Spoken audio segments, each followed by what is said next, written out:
Hi everyone, welcome to Make Moments Matter, a music education podcast, where I share lesson ideas, songs, games, and inspiring things for your elementary music classroom. My name is David Rao, and I am the music teacher who blogs at makemomentsmatter.org. This episode of the podcast is a replay containing the audio version of a Musical Mondays live video. If you're not familiar with Musical Mondays, every Monday night at 8 p.m. Eastern Time, I go live on Facebook and Instagram to share about the lessons that I'm using in class with my students. I give a recap of my kindergarten through 5th grade lessons, and then do a deep dive about one grade level and share the books, instruments, songs, and process that I use to teach the lesson to kids. This podcast episode contains all the audio from the Musical Mondays video, but if you'd like to see a replay of the video itself, you can find a link to the archived video on YouTube when you click the link in the notes for this episode. Thanks so much for tuning in. Here's the show. Hey everyone, my name is David Rao, and I am the music teacher who blogs at makemomentsmatter.org. You can also find my ideas on Facebook, on Instagram, on TikTok, and Pinterest, and a variety of other places when you search for my name, David Rao, or Make Moments Matter.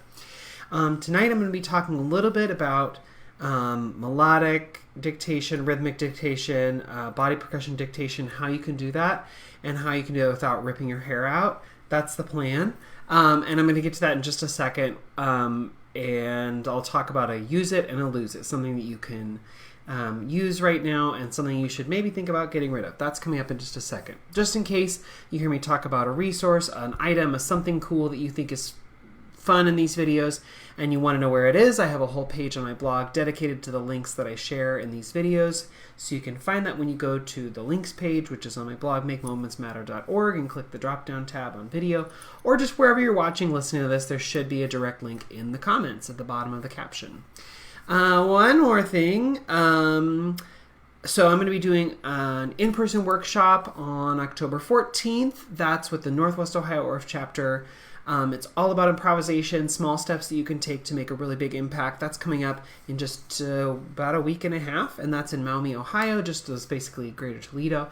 We hope you'll join us if you're in the area. Also, the following week, October 21st, be at Wayne State University in Greater Detroit, and I'll be sharing at the Michigan Music Educators Fall Conference, doing 3 sessions there. So if you're in Ohio, Northwest Ohio, and want to come join us for that workshop with Northwest Ohio Orff, please come. You could find ideas about that on or links to that either by Googling Northwest Ohio Orff or on my blog, it's there. Or join us in Michigan. If you're a Michigan music educator, come to the Fall Conference. It's a great time to network and meet people and learn fun stuff. And anyway, that's coming up in the next couple weeks.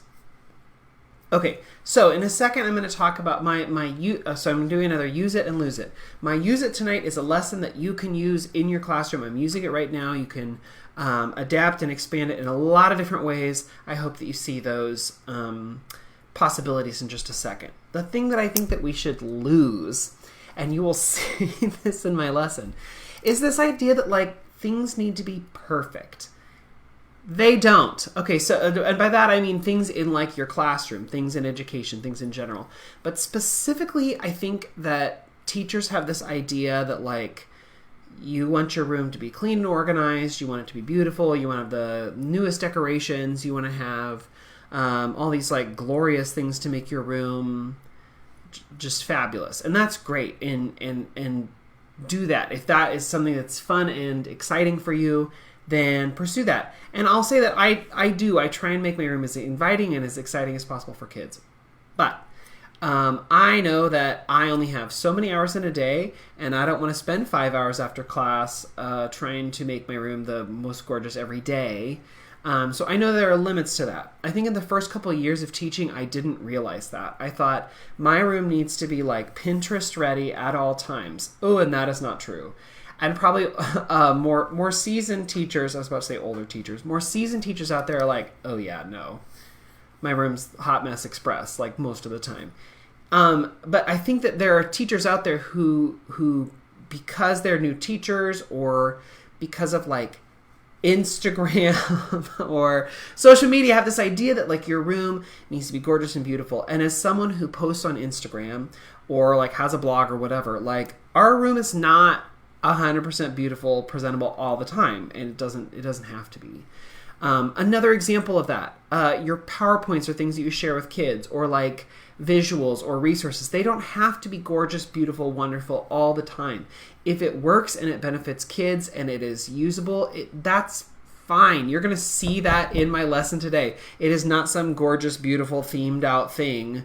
It's pretty basic, but that basic thing, it helps kids learn. It doesn't need to be perfect and Pinterest perfect or TPT perfect or whatever all the time.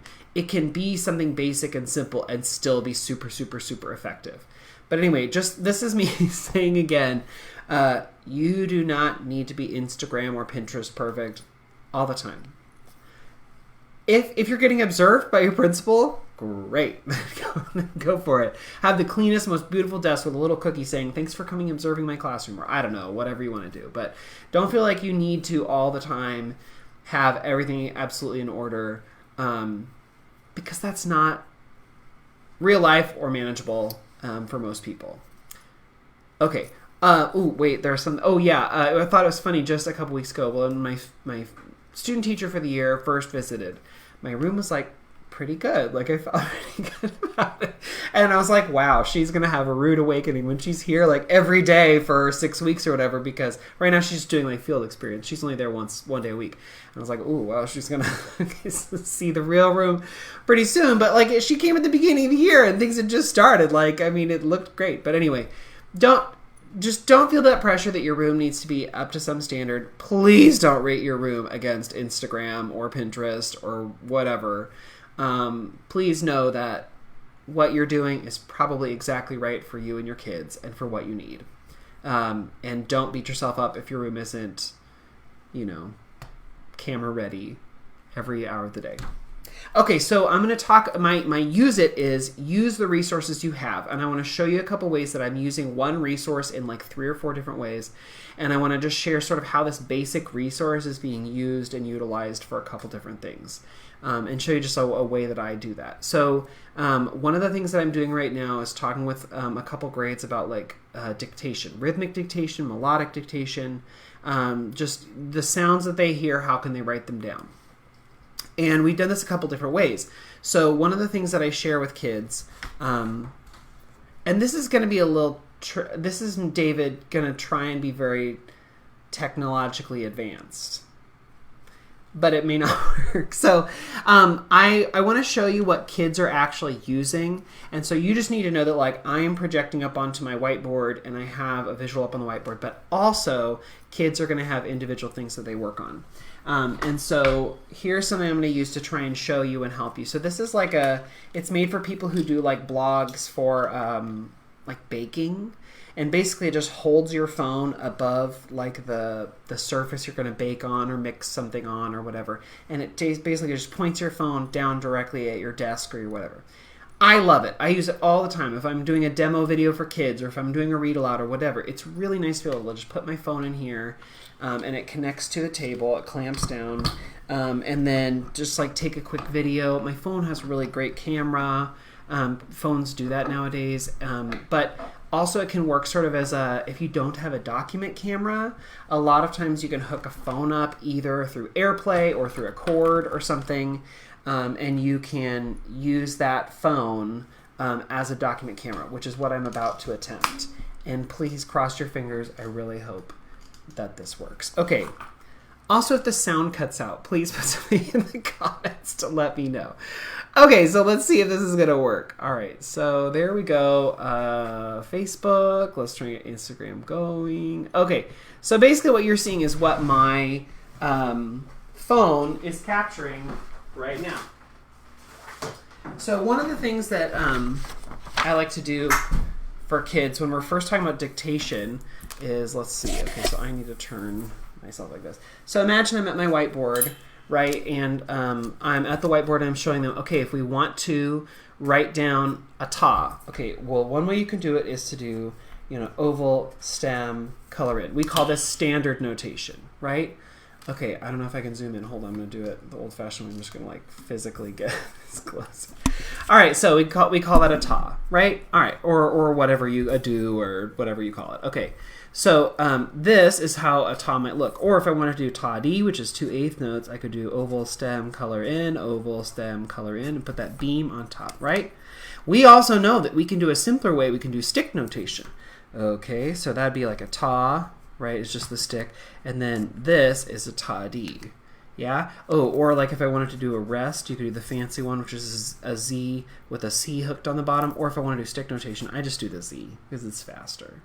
Okay, and so I talk about this, and then my students, we do with actual popsicle sticks. We create the stick notation versions of things. I give them rhythms. They write it down.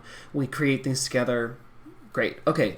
With actual physical popsicle sticks. Also, I give them a whiteboard and a marker, and I have them create standard notation, and I have them create stick notation. I give them examples, they write it down, they copy down things I've done, all sorts of stuff like that, where they are getting lots of different ways to experience rhythmic dictation like this. So, but in this lesson we review, okay, well, you could do standard notation, you could do stick notation, and stick notation is just standard, but you take like the little note heads off. Well, what if you only did just the note heads? Okay, so if I were going to do that, and I want to do a ta, I would need to do one by itself. If I was going to do a ta D, see, that's tricky. You can sort of group them together, but you can't group them too far apart, because if you group them too far apart, is this a ta D or is this a ta ta? I don't know. You really need to be very careful. So when you're doing a ta D, they either need to be really close, or in some cases you gotta have them so close that they're almost touching. And then see, I can tell this is a ta D, right? And actually, that's what we're going to do today. I'm so excited. So this is what I hand out to kids. I give them this whiteboard, or this dry erase pocket, and inside is just a piece of paper with a horizontal line on it. That is literally all it is. And yesterday on my Facebook page, I shared about dry erase pockets, and this is one thing I use them for. If you have a piece of paper or a handout or something that you want to use with kiddos, but you don't want them to rip up after the first time, put it in one of these. This dry erase pocket, it's not expensive, but it's like plastic. You literally can write on it with a dry erase marker. So here I've got one, right? You can, it's not in great shape. Because it's real old. But anyway, you can write on it with a dry erase and then just wipe it off. I wonder if I have a better one. No, apparently I don't. Okay, well anyway. Oh yes, maybe I do. Let's see. Does red work? Ooh, marginally better. Okay, so the cool thing is you can write on with a dry erase marker and then just wipe off with an eraser or your finger or whatever. So I use these for dry erase, but also I use them just as a way to like quick laminate something. I mean, not laminating forever, but like when I put it in here, it's way more durable. The kids aren't going to mess with it. And this paper is just printer paper. It's not cardstock or anything, but kids can now utilize this and it's not going to get ripped up as easily. Okay, so we had the talk about standard notation, stick notation, and just like dots, right? Well, then I give kids some dots. Now these are just like bingo counters, and on the links page I have put a link where you can get 1,000 of these for $12. 1,000, and you would think that would go a long way. No, I bought like 500, and I had to go back and buy more because like kids lose them, they like put them in their shoe, they eat them, I don't know. They all disappear. Or they just don't spread as far as you think they will when you're handing out like handfuls of them to kids. Like they just need more or want more anyway. So 1,000 of them for 12. 1,000 anyway. On the links page, I also put where you can get the dry erase pockets if you want, where you can get that swing arm thing for your phone if you want. Okay, so if I were gonna do ta ta ta dee ta with just dots, you could do something that looked sort of like this. And of course, this is what kids have in front of them. On the board, I have, again, this is me being real and showing you that I don't go crazy with visuals and stuff. I have these legitimately are Post-its. I put Post-its on cardstock, I laminated it, and then put magnets on the back. So like these are great little movable whatever. I didn't have to like, you could die cut this shape I guess if you wanted to, but I just took Post-its because I had them and they were easy. Anyway, So that's what I use on the board, but kids are seeing these dots. Okay, I think sorry. Okay, there we go. So kids have these dots. I have the little magnet things, and this is what we would do. So it's like ta, ta, ta, dee, ta. Easy peasy. Okay, and I say takadimi, you might say ta, ta, ti, ti, ta, or whatever you say. Okay, so that's what kids would do. Now, the first way I say is, okay, if you're going to do this in your classroom and you're going to write your name on the line, your teacher would probably have you do this. I got to remember my dot. Yeah? On the line for your teacher means on top of the line. Now, if you're going to do that with the notes, you would do it like this. If you're doing what you just did on the line. Okay, what if I did this in your classroom? Your teacher would probably flip out. It's just hanging under the line like a bat or something, or like an apple on a tree, right? But let's see if you can do that with the dots. Okay, so they do that with the dots. Easy peasy, right? And then I say, well, in music, this is very exciting. When I say on the line, I actually mean I want the line to go through the middle of what it is you're doing. When I say like a line note or a line thing, I mean that the line goes through the middle. So if you're doing that with dots, and here's where the cool thing about these transparent bingo chips is, they can see the line going through the dot because the dot is, the little chip is, it's transparent, right? Like you can see through it. So they can actually see and do that. Okay, so we talk through that. So that sort of eliminates kids doing stuff like this, mostly, but not completely. I have to talk to some kids. But that fixes a lot of the problems, right? Ta, ta, ta-dee, ta, easy peasy, great. All right, so then I'll give them another example. Ta-dee, ta, ta-dee, ta. Okay, clear off, great. What's another? Let's see, ta-dee, ta-dee, ta, ta. Right? Cool. And then I'll say, okay, here's another one. So I'll just change instead of from like me speaking it, it's me clapping it, right? Or something like that. And yes, the first time I don't do like, because they could maybe do that, but the first time they're hearing it without me using rhythm syllables, I give them actually very clear like, with spaces in between, so that they can absolutely hear it. And then yes, I have them clap along and they do it in time and it's not so isolated. Okay, so we do several examples of those. One of my favorite things is I'll say, okay, keep your answer. I'm going to change one thing. Let's see if you can find it.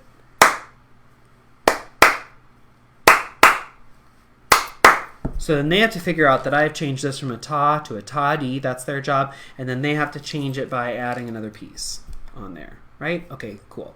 So this is a cool, fun, easy thing to do just with bingo chips, one printed line on a paper, and a dry erase pocket, right? And there I am up on the board doing basically the same thing, only I have these laminated Post-it notes with magnets on the back. So instead of bingo chips, that's what I'm doing.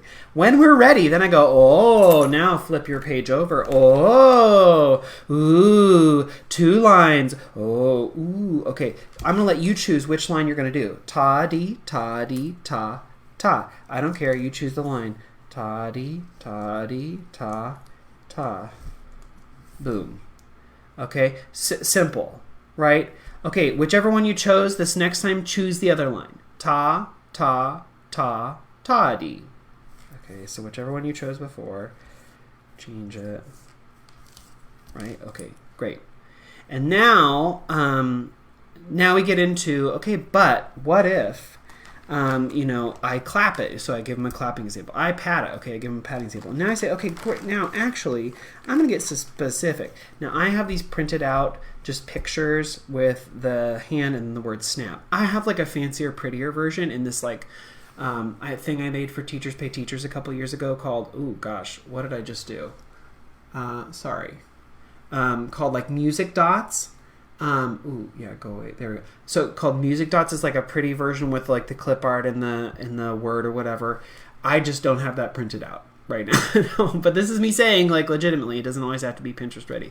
Anyway, so what I do is on the board, on these 2 lines I projected up, I put, let's see, the 2 that I want are these. I've got pat and I've got clap. So I put clap on top and pat below. And then I say, great, now I'm going to give you an example. And just for the sake of right now, which also you could just do this. Clap, pat, if you just write it in, right? Okay, so let me give you an example and you get to dictate it.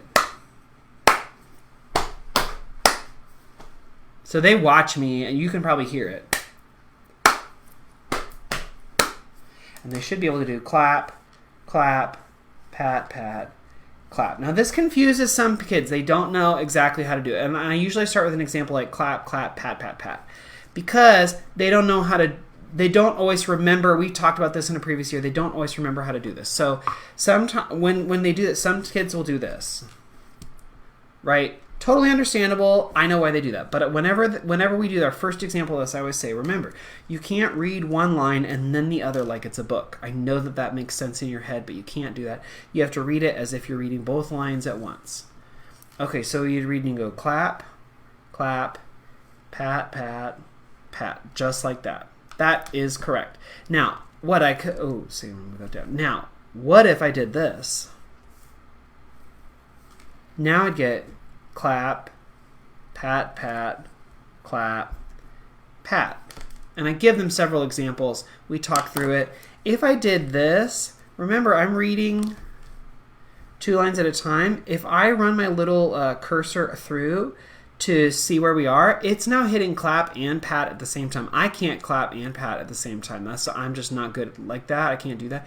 So this is really not possible. This is if you think you're going to read the top line and then the bottom line, but you got to read them together. So this is, you know, like giving them the example of like, okay, well, what, you know, how can you do this? So we do this several times with clapping and with patting, and then sometimes I will add in, after a few examples, I'll add in a snap. Where am I going to put that? Well, I put it above the clap line because I demonstrate where I do it with my body, and with my body I clap above where, or sorry, I snap above where I clap. So I'll put that. So then this is where they have to start differentiating by putting something above the line or on the line. Or I could rearrange so that I don't have just something flailing off on the line here, and I could say, okay, well, to make this work, let me make the top line be snap, in between the 2 lines be clap, and the bottom line be pat. So now we're doing lines and spaces if we want to. And then I could do 3 or 4 examples like that if we want. Another thing I love to do, and this is the last example I'll show you here before I, well, not the last, one of the last examples here before I'll show you before I go too far. So we start out with just dots on 1 line, then we do dots on 2 lines. We add in body percussion if we want, but you can also add in, ta-da, solfege. You can add in solfege. So these are from that Music Dots resource I talked about a second ago, and these are just printed out on paper. And then to make them easier to move around on my whiteboard, I put them on the back of some like cork coasters and put magnets on the back. Every time I'm holding those, it feels like Plinko from Price is Right. Because they're like, they look just the right size, but they like don't fall off the board like Plinko. But anyway, so I put these on the board, and so here, I'll just notate it on my dry erase pocket here. So, and me. So the top line is so, the bottom line is me. Well, then that's really easy to do. So, me, me, me. And so then they can, you know, dictate simple solfege. And then again, I could say like, what if I want to do so, la? Where would la go? Well, la would have to be above so, right? So, okay, so la would be up. So, la, me, me, me. Well, I would never do that pattern. So, la, so, me. Okay, well, we could do that. And then, well, I can't, it just like before where I could shove things down for body percussion, I can't just shove them down and move so to in between the lines and put la on the top line, because I know that coming up later is going to be fa. We haven't really done a lot of fa, but I know it's there, so I can't just like shove it out of the way. So anyway, you can have so many conversations about things just by playing around with this. It's very, very simple dictation. I can't get into anything too complicated. I can't really show a rest with bingo dots, but there's a ton that I can do. And then if I'm feeling really spicy and excited, eventually we could move on to 3 lines, or if we're getting really excited, 5 lines in a dry erase pocket. So then this is when I'm ready to do much more complicated work, but it all starts with just bingo chips on one line, just with notation, and then we add body percussion, which is a really simple step. Then we add solfege, but only a couple syllables, and just slowly, we add more and add more and add more. Okay, let me switch back to my main view here. So in the last few minutes, I've just, again, with just my phone, actually my old phone, connected through a wire on this little standy thing, that looks like the opening sequence of Pixar or anything Pixar. I basically just turned my old phone into a document camera. It's pretty easy to do. This stand thing is not that expensive, and I put on the links page if you're interested. And then I showed you with the dry erase pockets, which again, not expensive, but make life easy. I could have like gone through and made like a cute thing with like a fun border and like laminated on like colored cards. You don't need that.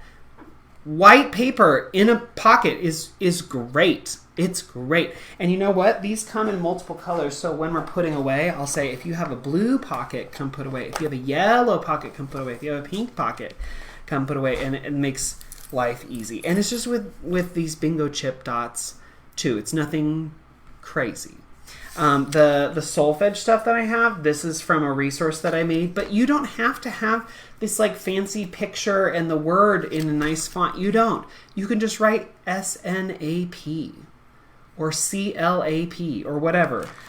These little things that I move around that are magnetic to the board are Post-its that I ran through a laminator on top of some pieces of cardstock to make them just a little bit heftier. I've had these for 10 years, like a long time. Okay, then the other thing I showed you was the solfege. And these, like I said, they're like Plinko, but it's just the solfege dot that I talked about earlier from that resource on cork coaster. This is really a review for my kids. Like we did this in 2nd grade, but this is what we're doing right now in 3rd grade is like a preview of like the more intense stuff, but it's reminding them of all the stuff they already learned.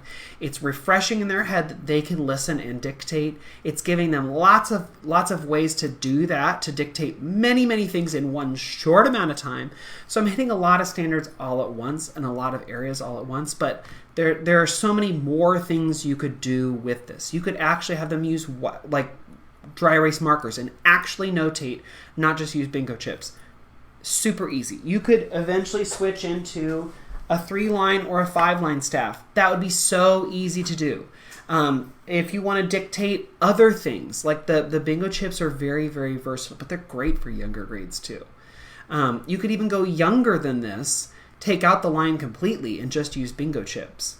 Or if you have if you had like a heart chart, you could use these bingo chips on there to notate like quarter notes and eighth notes. I mean, there's a lot that you can do with these few simple resources if you want. Okay, so to recap, my use it and lose it from today. My lose it is lose the idea that you must be Pinterest perfect at all times, because you don't need that. And I hope that in my use it in this lesson that you saw that you can use very simple things, maybe that you bingo chips that you steal out of the math manipulatives closet at your school or whatever. Or but like I said, I found them online. I put a link on the links page. $12 for 1,000 bingo chips if you don't have to fight the math resource people for those. But these are very simple resources, and you can do so much with them. And I guarantee if you try some of these things, the more you do, the more you will find you can do with these things. So I hope that this tonight gave you a couple ideas of what you could try. All those things are linked on the links page. If you don't see something I talked about tonight, please go and email me and or send me a message, and I will make sure it gets on the links page. But I hope this gives you some ideas of what you can do and helps you relieve a little stress of like, I don't need to be perfect all the time, because no one is. Even if you're like, but on Instagram it looks like, yeah, that's Instagram. That's what Instagram does. But I hope this gives you some ideas of things that you can do in the coming weeks with your kids. Tune in next week for another Musical Mondays, or maybe I'll see you in 2 weeks in Northwest Ohio Orff at Greater Toledo, or 3 weeks for the Michigan Music Educators Fall Conference. I hope I'll see you all there. Okay, everyone, thanks for coming along with me tonight. Have a great night, and I'll see you next week. Bye, everyone.